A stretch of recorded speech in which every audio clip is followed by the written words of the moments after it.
The quantum scanner's persistent beeping had been driving Dr. Elena Vasquez slowly insane for the past 3 hours.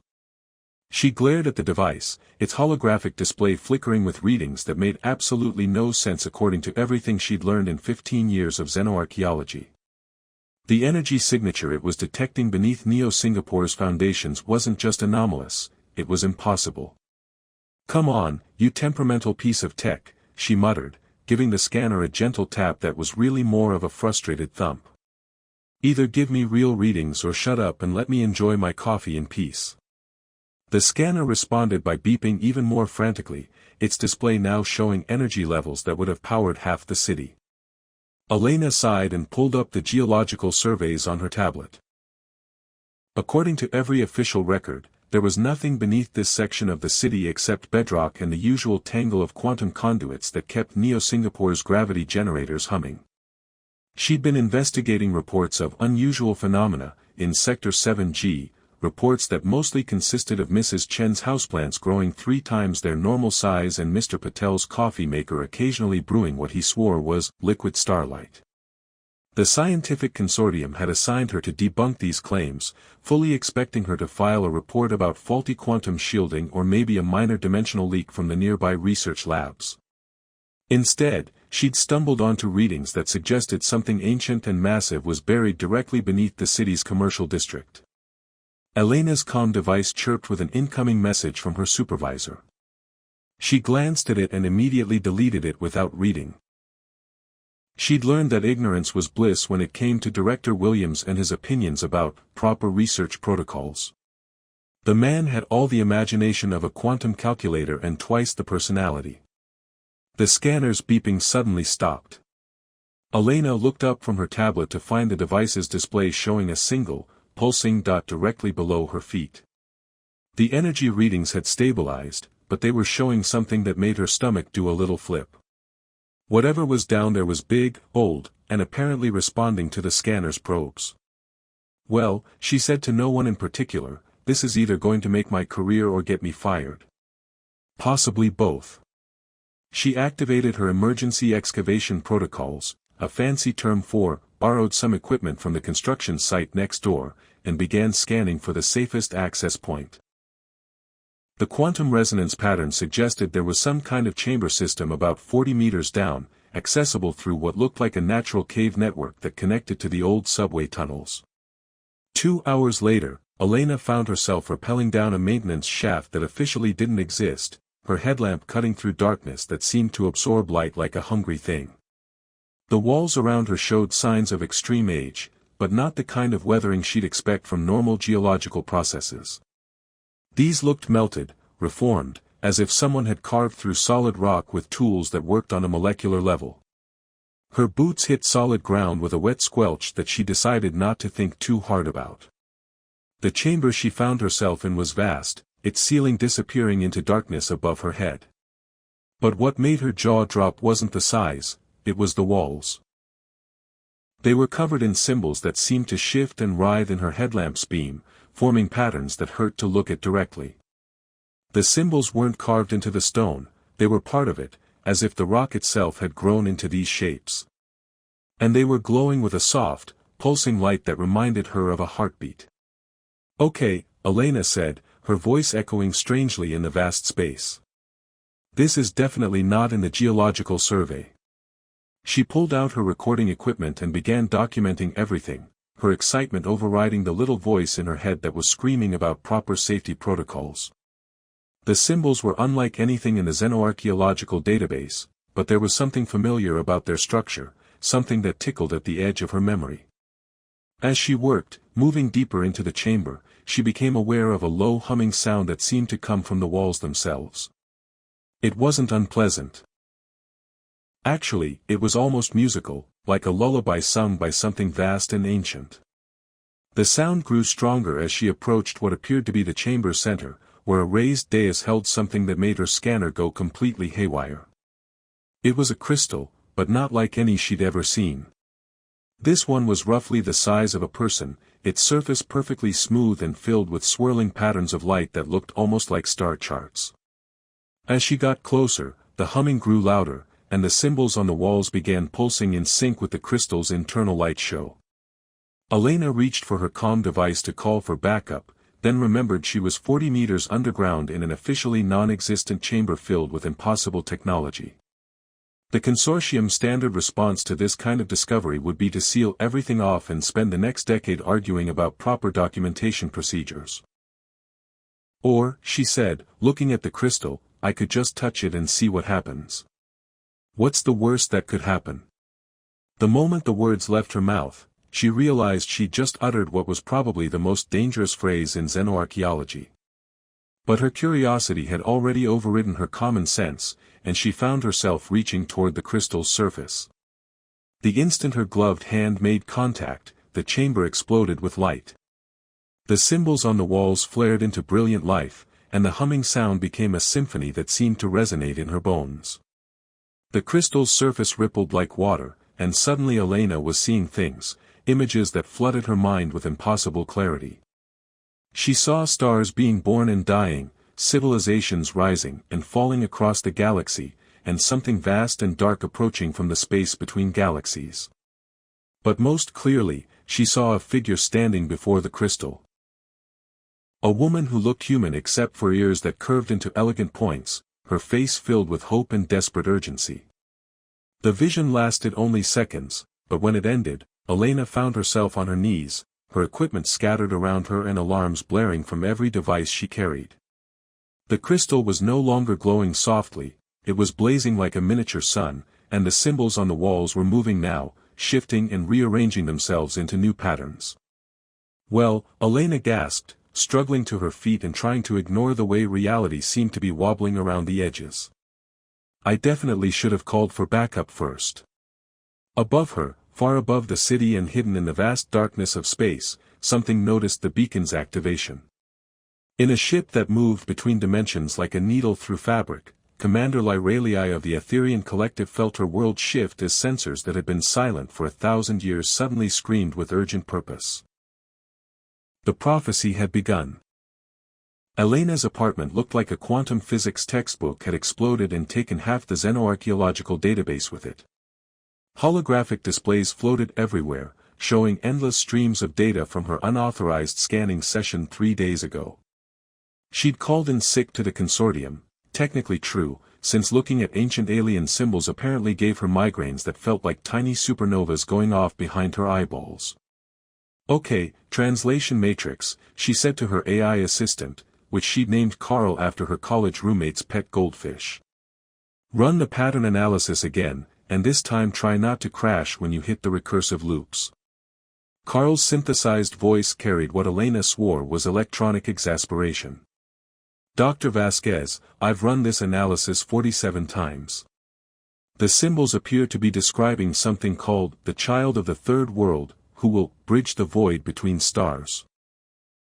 Beyond that, the linguistic matrix keeps dissolving into what I can only describe as cosmic poetry. Elena rubbed her temples. Cosmic poetry. Great. Because regular poetry wasn't pretentious enough. She pulled up the clearest image from her recordings, the symbol cluster that had been directly above the crystal. The pattern seemed to move even in the static hologram, creating an optical illusion that made her stomach queasy. According to Carl's analysis, these symbols were simultaneously describing a person, a place, and an event that hadn't happened yet.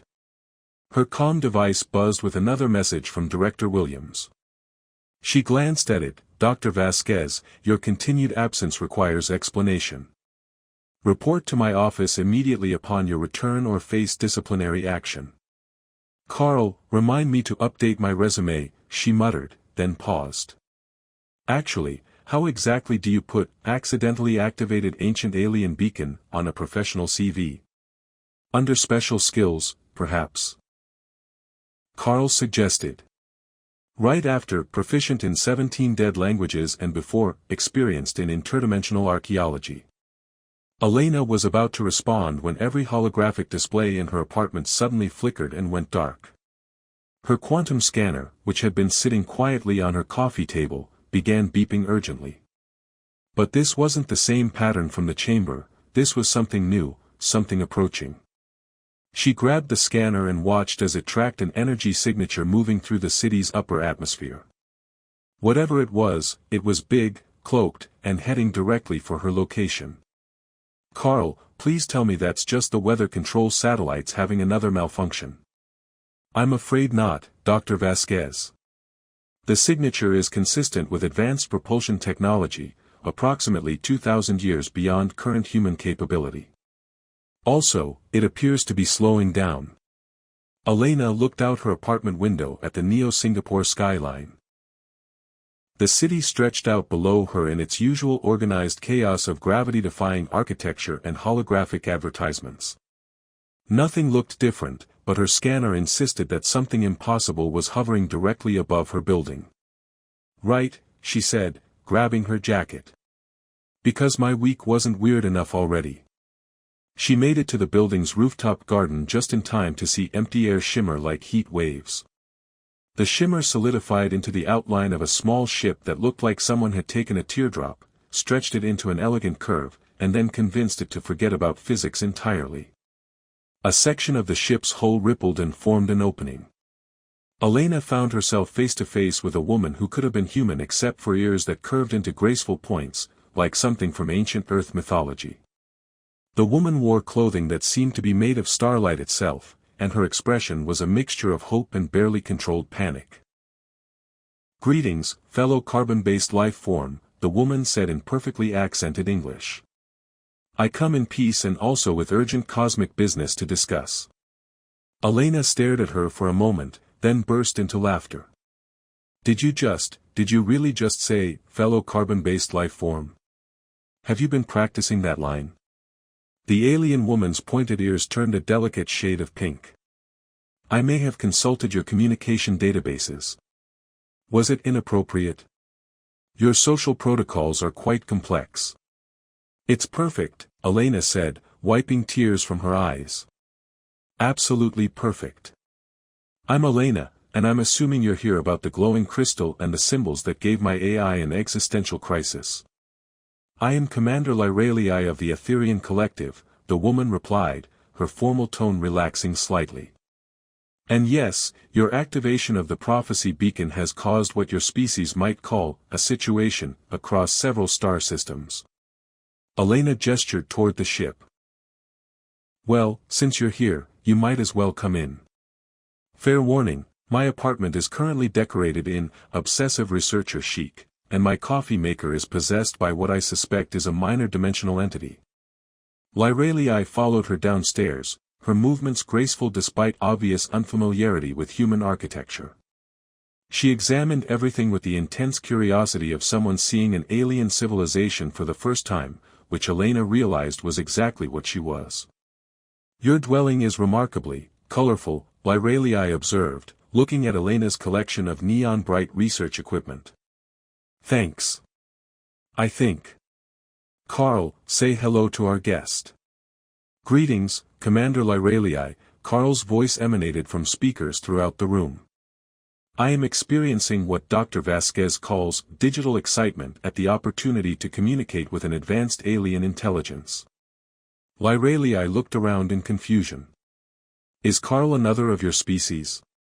I do not see them." "Carl is my AI assistant," Elena explained. "Think of him as a very smart computer with delusions of personality." "I resent that characterization," Carl protested. "My personality subroutines are quite sophisticated." "He also has no sense of humor," Elena added. "I have an excellent sense of humor. You simply fail to appreciate the subtle elegance of computational wit." Lyralii watched this exchange with growing fascination. "Your artificial intelligences possess individual personalities. This is most unusual. Our computational systems are efficient but decidedly non-conversational." Elena settled onto her couch, gesturing for Lyralii to join her. "So, about this prophecy. Carl's been analyzing the symbols, but apparently they dissolve into cosmic poetry whenever we try to get specific details. The prophecy has been guarded by my people for over 1,000 years, Lyralii said, perching carefully on the edge of the couch as if it might attack her. It speaks of a great darkness approaching from beyond the galaxy, something we call the void.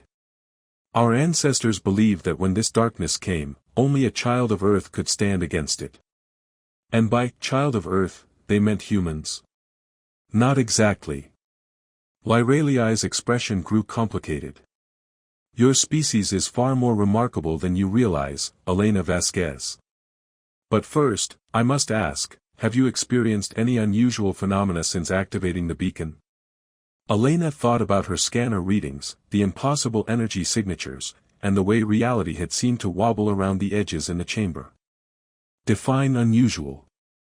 Temporal displacement, dimensional echoes, prophetic visions, spontaneous levitation, or sudden understanding of universal constants. Well, I haven't started floating yet, so that's something. Elena paused. Though I did have some pretty intense visions when I touched the crystal. I saw you, actually, standing in front of it looking worried about something cosmic. Lyraliai's eyes widened. The connection has already begun forming. This is both encouraging and terrifying.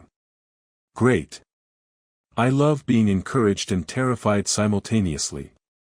It's my favorite emotional state. Elena got up to pace, her mind racing. Okay, so ancient aliens left a prophecy about humans saving the galaxy from some kind of cosmic horror. My question is, why us? We're the species that still argues about whether water is wet and somehow managed to invent both nuclear weapons and reality television. That is precisely why, Lyraliai said quietly. Your chaos, your unpredictability, your ability to find hope in the most impossible situations, these are not weaknesses. They are the rarest gifts in the galaxy. Elena stopped pacing and looked at her new alien friend. You know, most people just compliment my archaeological skills. Before Lyraliai could respond, every piece of electronic equipment in the apartment began shrieking alarms.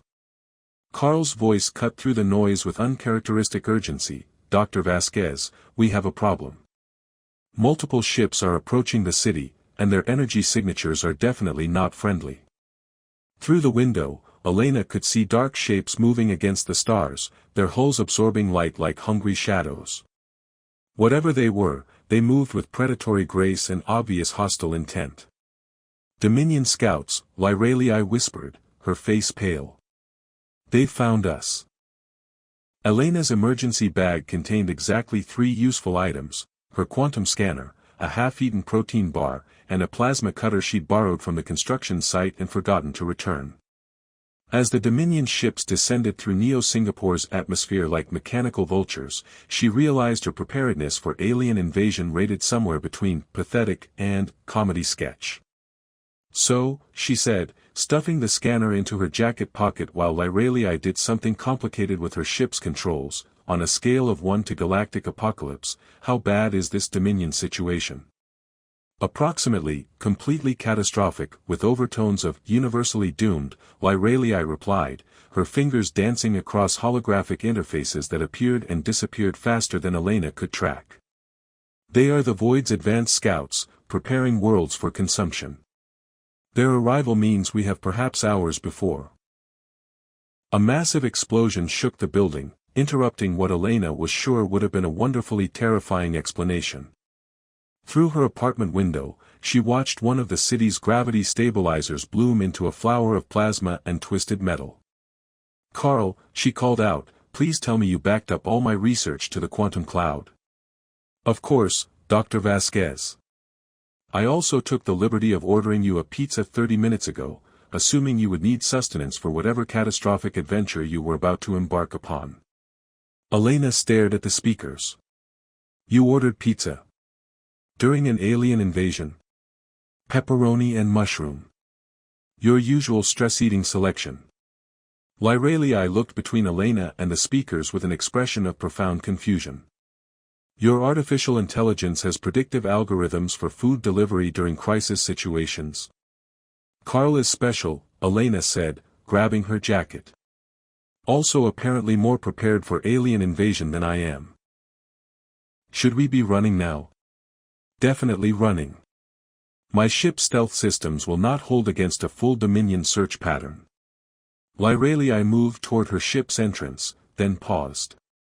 Elena, there is something else you must know. The prophecy does not speak of humans as they are now, but as they were meant to be. Your species carries genetic markers that suggest.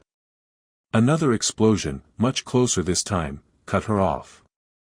The building's emergency lighting kicked in, bathing everything in ominous red that made Elena feel like she was trapped inside a disaster movie. Exposition later, running now, Elena said, diving into Lyralii's ship just as the roof garden erupted in plasma fire. The ship's interior was even more impossible than its exterior, with surfaces that seemed to exist in several dimensions simultaneously.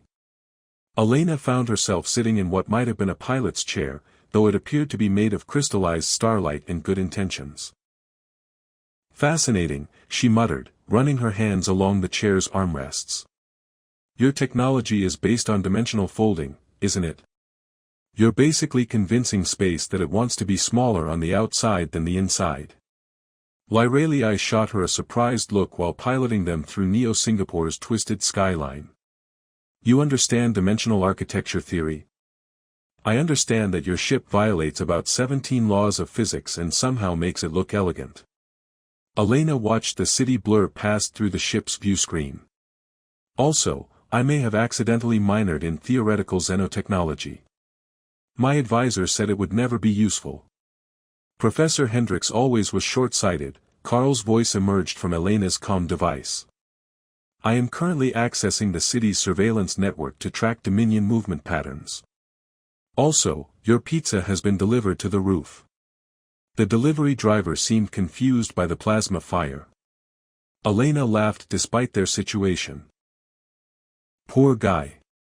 I should leave him a good review. Delivered despite active invasion, pizza still warm.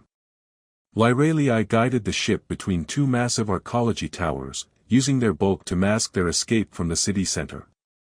Elena, we need to reach the other beacon sites before the Dominion can corrupt them. There are 7 locations across Earth, each containing pieces of the star map that will reveal your planet's true history. Star map to where, exactly? To the place where your species truly began. Humans are not native to Earth, Elena. You are the descendants of an Etherian colony ship that crashed here nearly 50,000 years ago. Elena processed this information while watching Dominion fighters streak past their hiding spot. So you're saying humans are actually aliens who forgot we were aliens? That's either the most ironic thing in galactic history or the most tragic. Perhaps both. Your ancestors were fleeing the first appearance of the void, seeking a world where they could hide until the danger passed. They found Earth, but the crash damaged their ship's memory cores. Within a few generations, they had forgotten their origins entirely. Which explains why humans are so good at adapting to impossible situations, Elena mused. We've been doing it for 50,000 years without realizing it. No wonder we're the species that invented both existential philosophy and reality television. Their ship shuddered as a Dominion patrol passed overhead, its sensors probing for any sign of their presence. Lyralii's hands moved across her controls with the fluid grace of someone who had been piloting impossible ships since childhood. The next beacon site is in the Sahara Desert, Lyralii said. But reaching it will require us to avoid both human authorities and Dominion patrols. Your people's response to our arrival has been complicated. Elena's comm device crackled with emergency broadcasts from around the world. She listened to reports of unidentified aerial phenomena and possible terrorist attacks on major cities, while government officials assured everyone that the situation was under control and definitely not an alien invasion. Yeah, we're not great with first contact scenarios, Elena admitted. Our standard response to anything we don't understand is to either shoot at it or form a committee to study it. Sometimes both. Your military forces have been surprisingly effective against Dominion scouts, Lyralii observed. They lack advanced weapons, but their tactical unpredictability is causing significant disruption to Dominion attack patterns. We may be primitive, but we're really, really good at being creatively destructive. Elena watched a squadron of human fighters engage a Dominion vessel over the city's financial district. The alien ship was clearly superior in every technological aspect, but the human pilots were flying in patterns that seemed to actively offend the laws of aerodynamics. Also, human pilots have a long tradition of trying maneuvers that should kill them but somehow don't. Lyralii banked the ship toward open ocean, putting distance between them and the urban combat zone. There is another complication. The Dominion is not the only force seeking the beacon sites. My own People's Council has voted to evacuate Earth rather than risk the prophecy failing. They believe humans are too chaotic to be trusted with galactic salvation. To be fair, they're probably right. We're the species that looked at nuclear fission and thought, let's see what happens if we make it explode. Elena paused. Wait, does this mean we're fugitives from both human authorities and alien councils? Because I feel like there should be some kind of achievement award for that level of universal disapproval. I fear the situation is even more complex than that. The beacon activations are causing temporal distortions across Earth. Time itself is beginning to flow irregularly in the areas surrounding the sites. Elena's quantum scanner chose that moment to start beeping frantically. She pulled it out and stared at the readings, which showed chronometer fluctuations that made her head hurt. According to this, we just traveled backwards through 17 minutes and somehow arrived 3 hours early, she said. That's either a sensor malfunction or the universe is having some kind of mathematical breakdown. The latter, I'm afraid. The beacons are designed to synchronize with cosmic events that occur across multiple timelines simultaneously. Their activation is causing reality to become somewhat flexible. Elena looked out at the ocean below them, where she could swear the waves were moving in slow motion while the clouds above raced across the sky at triple speed. Flexible reality. Right. Because regular reality was clearly too mainstream. Her comm device buzzed with an incoming message, but when she checked it, the text was displaying in a language that shifted between English, Mandarin, and what looked like mathematical equations. Carl, are you okay? Your messages are getting weird. Define, okay, Dr. Vasquez. My chronometer subroutines are experiencing what I believe humans would call temporal vertigo. Also, I appear to be receiving pizza delivery confirmations from 17 different timelines. Should I be concerned that in 3 of them, the pizza is apparently sentient? Elena and Lyralii exchanged glances. You know what, Elena said, I'm just going to add dealt with sentient pizza across multiple timelines to my list of things I never thought I'd have to worry about.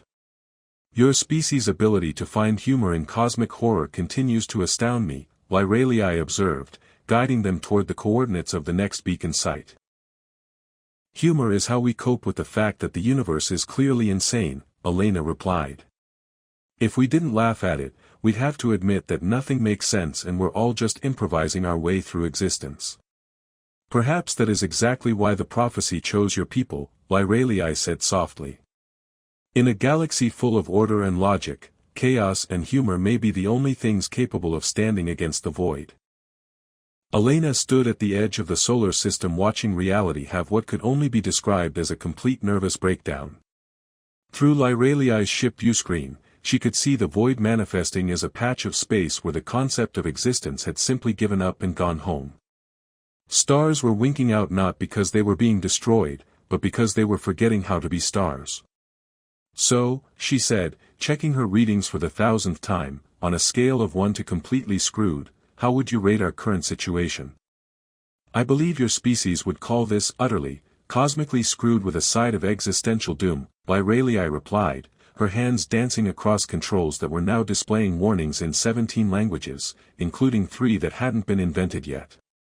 Behind them, Earth hung in space surrounded by the largest fleet Elena had ever imagined. Etherian vessels with their elegant curves flew alongside boxy human destroyers that looked like someone had attached engines to city blocks. The sight would have been inspiring if not for the fact that they were all preparing to evacuate in the face of something that made black holes look like minor inconveniences. Carl, please tell me you figured out what the prophecy actually means, Elena said into her comm device. I have been analyzing the complete beacon data for 73 hours, Carl's voice carried a note of digital exhaustion that Elena hadn't known was possible. The prophecy is quite clear about one thing: the child of the third world will bridge the void between stars. However, I believe we have been interpreting this incorrectly. How so? We assumed bridge meant to fight or destroy. But what if it means literally to bridge? To connect? To understand? Elena stared at the approaching darkness that was casually erasing chunks of reality. You're suggesting we need to communicate with something that treats the laws of physics like optional guidelines? Precisely. Also, your pizza order from Timeline 7 has been delivered to the ship's cargo bay. The delivery entity apologizes for the delay but states that navigating temporal paradoxes while maintaining proper cheese temperature is surprisingly difficult. Lyralii gave Elena a look that suggested her species' capacity for finding humor in cosmic disasters was both admirable and deeply concerning. Elena, the fleet commanders are requesting final evacuation coordinates. We have perhaps minutes before the void reaches the inner planets. Wait. Elena pulled up the complete star map they'd assembled from all 7 beacon sites. The pattern had been bothering her for hours, nagging at the edge of her consciousness like a half-remembered song. Lyralii, you said humans are descendants of Etherian refugees, right? People fleeing the first void incursion. Correct. Your ancestors sought a world far from galactic civilization, somewhere the void would not think to look. But what if they weren't just hiding? Elena's mind raced as pieces clicked into place. What if they were volunteers? What if they came to Earth specifically because it was isolated, because they needed time and space to figure out how to communicate with something that exists outside normal reality? She pulled up her analysis of the beacon's energy patterns, comparing them to the void's reality distortions. They weren't opposites, they were complementary, like two halves of an equation that had been separated for 50,000 years. The beacons aren't weapons, she breathed. They're translation devices. They're designed to let us talk to the void. Elena, Lyralii said quietly, even if that's true, how do you communicate with something that devours reality itself? Elena looked at the spreading darkness, then at the mixed fleet of human and Etherian ships preparing to flee everything they'd ever known. She thought about her species' long history of looking at impossible problems and responding with a combination of stubborn curiosity and inappropriate humor. The same way humans have always dealt with things we don't understand, she said. We try talking to them and see what happens. She activated the ship's communication array, linking it to the beacon network that now spanned the solar system. The energy patterns flowing through the ancient devices created a translation matrix unlike anything she'd ever seen, a bridge between normal space-time and whatever impossible dimension the void called home. This is Dr. Elena Vasquez of Earth, she said into the comm, feeling only slightly ridiculous for addressing cosmic horror with standard protocol. I'm a xenoarchaeologist, which means I spend my time talking to ancient things that probably shouldn't exist. I'm hoping you might be willing to chat. The response wasn't words or images or anything that could be processed by normal senses. Instead, Elena felt a presence touch her mind, vast, ancient, and utterly, completely lost. The void wasn't malevolent, it was homesick. Through the beacon network, she sensed its story. It had been traveling between realities for eons, searching for the dimension where it belonged. Each universe it touched began to fade because the void's very presence was trying to reshape reality into something familiar, something that felt like home. You're not destroying things on purpose, are you? Elena whispered. You're just trying to find your way back, and your existence is incompatible with our kind of reality. The presence pressed closer, and Elena felt its desperate loneliness. An entity that had been wandering between dimensions for so long it had forgotten what home felt like, only that it needed to keep searching. Carl, she said, her voice shaking slightly, can you calculate a dimensional trajectory that would guide something back to its origin point across multiple realities? Dr. Vasquez, that would require mathematics that doesn't technically exist yet. However, I have been experimenting with temporal computation loops, and I believe it might be possible if we use the beacon network to create a multidimensional lighthouse. Elena felt the void's attention focus on her words, hope flickering through the cosmic despair like light breaking through storm clouds. A lighthouse, she repeated. Something to guide you home. Working with both Carl's calculations and the Aetherian fleet's dimensional technology, Elena began programming the beacon network to create a pathway between realities. It was like trying to build a bridge out of mathematics and good intentions, but somehow the ancient devices responded to her efforts. Elena, Lyralii said, watching the energy reading spike across impossible levels, this could tear apart the solar system. Or it could save everything, Elena replied. Besides, we're already facing cosmic annihilation. At least this way, we're failing with style. The beacon network activated with a sound like reality taking a deep breath. Across the solar system, ancient devices that had waited 50,000 years for this moment began singing in harmony, their combined energies weaving a pathway through dimensions that Elena could barely comprehend. The void's response was immediate and overwhelming, a wave of gratitude so profound it made Elena laugh and cry simultaneously. Through the network, she watched as the entity began following the lighthouse beacon, its reality-warping presence gradually withdrawing from normal spacetime as it found its way back to the dimension where it belonged. Stars that had begun fading flickered back to full brightness. Space resumed its normal relationship with time. Reality straightened itself out and pretended nothing unusual had happened. Well, Elena said, slumping back in her chair as the last traces of dimensional distortion faded away, that was either the most successful first contact in galactic history or the most elaborate way anyone has ever given someone directions. The comm system crackled with messages from across the fleet, human voices mixing with Aetherian harmonics in a chorus of amazement and relief. The crisis was over, but Elena realized her life was just beginning a completely new chapter. Dar. Vasquez, came Director Williams' voice over the emergency channel, you are hereby promoted to Chief of Interstellar Relations and ordered to report for debriefing immediately. Elena looked at Lyralii, who was smiling with an expression of wonder and exhaustion. You know, Elena said, I think I like the sound of that title. It has a nice ring to it. Does this mean you'll be Earth's ambassador to the Aetherian Collective? Lyralii asked. If you'll have me. Though I should warn you, I still don't understand why humans put pineapple on pizza.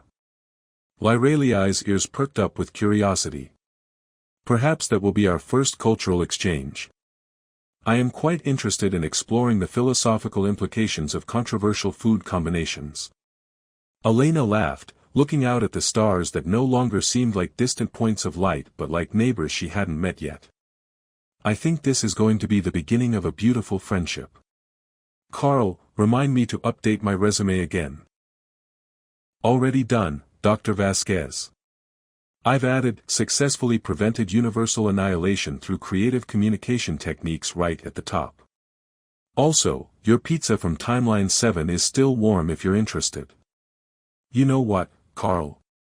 I think I am. After saving the galaxy, I've worked up quite an appetite.